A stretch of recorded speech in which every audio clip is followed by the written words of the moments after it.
Good morning बच्चों, कैसे हो आप लोग। आज हम हमारे साइंस में वीडियो नंबर 2 जो है उसे कवर करने जा रहे हैं। ठीक है, हमने पहले रबी की फसलें और ख़रीफ़ की फसलों के बारे में पढ़ा था। आज हम जो है पढ़ने वाले हैं वो है आधिकारिक फसल पद्धतियाँ। ठीक है, आधिकारिक फसल पद्धतियाँ आज हम पढ़ने वाले हैं। देखिए, फसल उगाने के लिए किसानों को अनेक क्रियाकलाप सामयिक अवधि में करने पड़ते हैं। आपने देखा होगा, क्रियाकलाप उस प्रकार के हैं जिनका उपयोग माली या सजावटी पौधों उगाने के लिए आप भी करते हैं। ठीक है, अब ये क्रियाकलाप या इन्हें कहें हम कृषि कार्य, ये पद्धतियाँ कहलाती हैं, जिसमें बहुत तरीके की पद्धतियाँ हम पढ़ेंगे। देखो, फसल उगाने के लिए ना हमें बहुत सारे स्टेप बाय स्टेप चीज़ें करनी होती है। जैसे पहला, हमें सबसे पहले मिट्टी को तैयार करना पड़ता है, फिर हमें बुआई करनी होती है, फिर उसमें खाद देनी होती है, सिंचाई करते हैं, खरपतवार हो जाए तो उन्हें हटाना रहता है, फसल पक जाती है, फिर कटाई और लास्ट में उसका भंडारण किया जाता है। ठीक है, ये सारे स्टेप बाय स्टेप खेती के जो है पद्धतियाँ हैं। तो सबसे पहले जो पद्धति है उसे हम पढ़ेंगे मिट्टी तैयार करना, कि मिट्टी को किस तरीके से तैयार किया जाता है।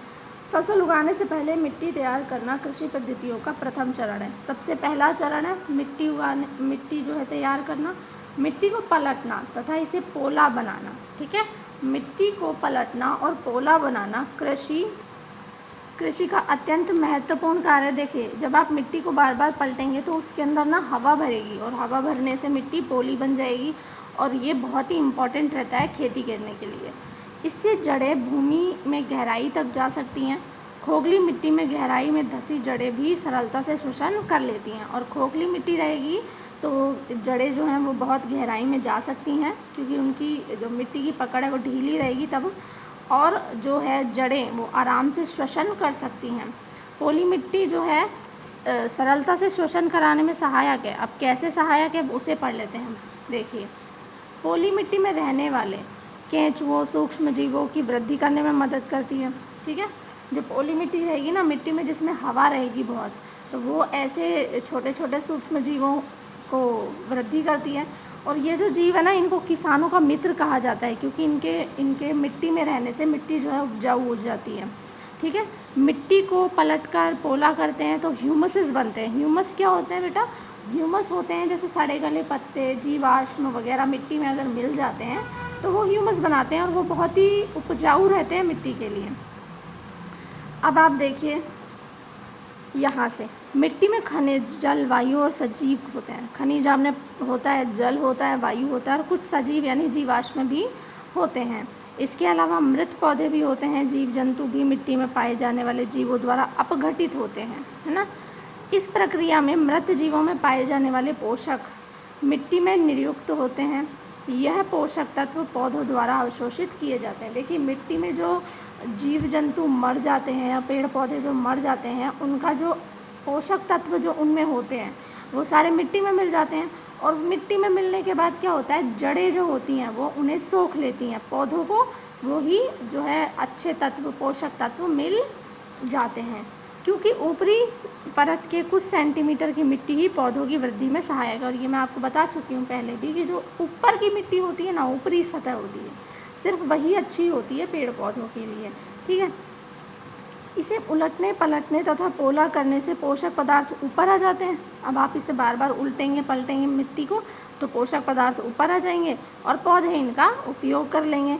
इसलिए मिट्टी को उलटना पलटना और पोला करना फसलों के लिए अत्यंत महत्वपूर्ण है।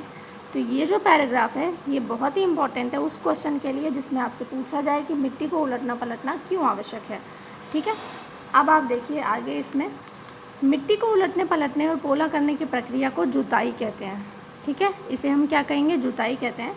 हल चलाकर करते हैं। अब हल जो है लकड़ी या लोहे दोनों का हो सकता है। पहले जो है बैलों से होता था, और अब जो है किससे होने लगा है? ट्रैक्टर से होने लगा है। अगर मिट्टी जो है बहुत सूखी है, ठीक है, तो जुताई से पहले इसमें थोड़ा सा पानी दीजिए आप, ताकि जो है आसानी से आप हल जोत सकें। अदरवाइज़ थोड़ी कठिनाई ज़्यादा होती है। जुते हुए खेत में मिट्टी के बड़े बड़े डेले भी हो सकते हैं। इन्हें पाटल की मदद से तोड़कर समतल बनाया जाता है। बहुत ज़्यादा मोटे और बहुत ज़्यादा बड़े अगर मिट्टी के डले बन जाएं तो उन्हें तोड़ दिया जाता है। बुआई और सिंचाई के लिए खेत को समतल करना ज़रूरी है।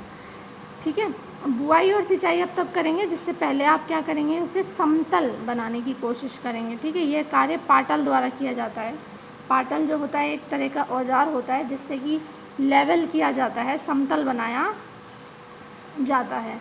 अब आप देखिए, कभी कभी जुताई से पहले कंपोस्ट खाद दी जाती है ना। जुताई करने से पहले कभी कभी कंपोस्ट खाद यानी सड़े गले तत्वों की जो खाद होती है उसे दी जाती है। इससे क्या होता है, जुताई के समय खाद भी मिट्टी में मिल जाती है।